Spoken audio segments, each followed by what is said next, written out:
Real audiophiles would never do these things. So sit down, grab a cup of coffee. Let's make sure that you're not doing things the wrong way when you're listening to your music.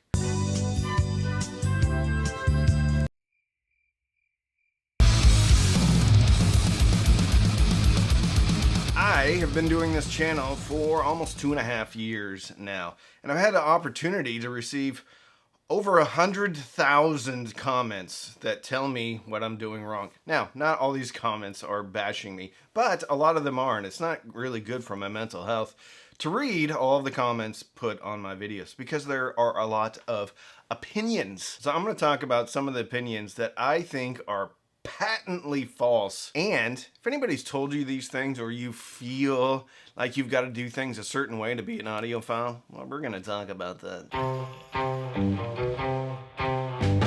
Your equipment, stuff like this, is non-audiophile. It's either lo-fi, mid-fi, hi-fi, or audiophile. Oftentimes when I do a video on something, people just say it's garbage. You should just buy something used. And while that's probably a good idea in some cases, doesn't mean just because something is used that it's a great deal. Because a lot of times the mid-fi or hi-fi stuff, even used, is still a ripoff. Don't let anybody tell you that any of your equipment is not audiophile. Because really, what is audiophile equipment? Are you getting enjoyment? Are you enjoying the music? Is the equipment that you're listening to leveling up your listening experience? Because if that's the case, then it's absolutely audiophile. And there are components out there today that you can have a nearly flawless listening experience for less than $1,000 for the whole system. Really less than probably $500. You may want to spend some bucks on your speakers. But with amplification, with DAC technology the way that it is, getting that true audiophile experience, even by somebody else's standards, is not that difficult to do anymore. Listening to your music through a multi-channel fashion, such as a home theater. Not to mention that 4-channel has existed for years. Now, nobody really records in 4-channel anymore, but at one point in time, there were 4-channel recordings, quad recordings.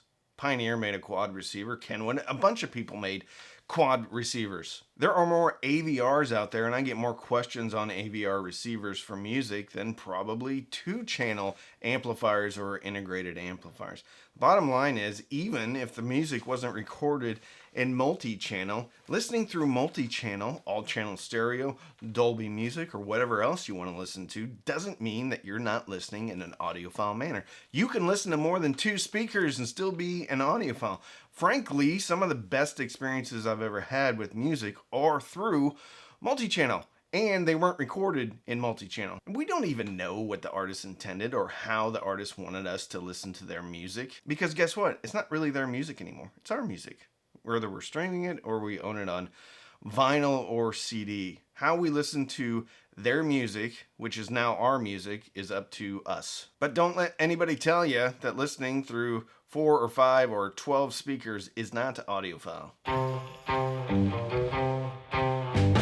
You don't have room treatment, so you're not an audiophile. I don't have room treatment. Actually, I just got some room treatment in, though. It's a more affordable room treatment. Anyway, if you don't treat your room, you're not an audiophile.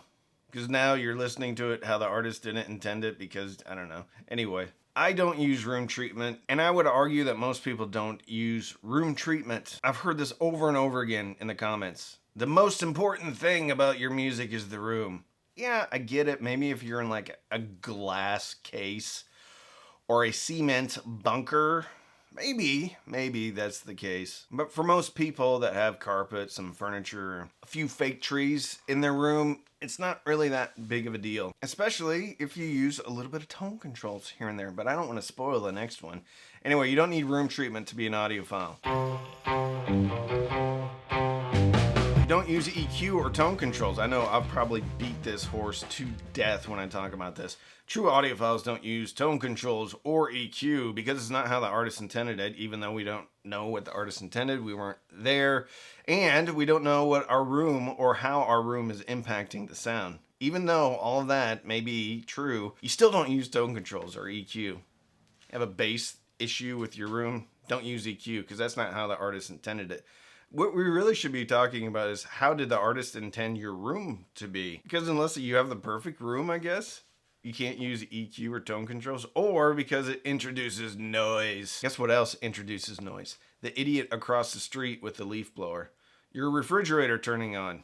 AC or heater turning on. There's all sorts of things that introduce noise. And most of the time, the ones that aren't in your system have a bigger impact on the music than a little bit of EQ or tone controls here and there. Bottom line is, listen to the music how you want to. You can help out your room because it's so terrible and it affects the music so much. You can affect that by using some tone controls or EQ, especially bass issues. Bass. Hello, can you go? Remember that song? Put it in the comments if you know it. It's your music. It's your room. Your speakers. Not all speakers are created equally. Not all amps are. So use some tone controls. Use some EQ. Have some fun. And remember, there's way more noise introduced by the landscaping folks than through any EQ or tone control will ever introduce. Your recording is not audiophile. It's compressed garbage. Most of my music wouldn't be considered to be audiophile. But again, is there a standards and certification committee out there that I don't know about? Where's the audiophile stamp? Actually started a joke website that I've since let go down because it was expensive to maintain. It was the Audiophile Standards Certification and Measurement Committee, ASMAC for short. Anyway, I thought that was kind of funny. There is no standardization committee for recordings. Whatever you want to listen to and you enjoy is an audiophile recording. It doesn't have to be recorded live. It doesn't have to be recorded in a concert hall. It can be recorded in a storage unit. And if you like it, it sounds good. So don't worry about anybody telling you that your music isn't audiophile or an MP3 isn't an audiophile recording because it doesn't have the resolution. Some stuff is recorded well regardless. Even if it's not recorded well and you love it, who cares? Here's the thing. If music moves you emotionally, then it's audiophile. Maybe it's a bootleg concert that somebody recorded on a mono cassette player, but if it moves you emotionally, then it's audiophile. So that's it. The bottom line is if you're enjoying your music, it doesn't matter what kind of equipment you have, what type of recording you have, what type of room you have, or the lack of the equipment in your room. It doesn't matter. You can be an audiophile listening to Bluetooth speakers. Personally, I think there's better options out there for probably less money. But if listening to Spotify through a Bluetooth speaker moves you emotionally, that's audiophile. So if you want to support the channel, you can sign up for Patreon. Patreon.com/cheapaudioman. Every Sunday night, we have Patreon-only Zooms, Patreon-only Discord, Patreon-only Facebook group. You can also use the links in the description.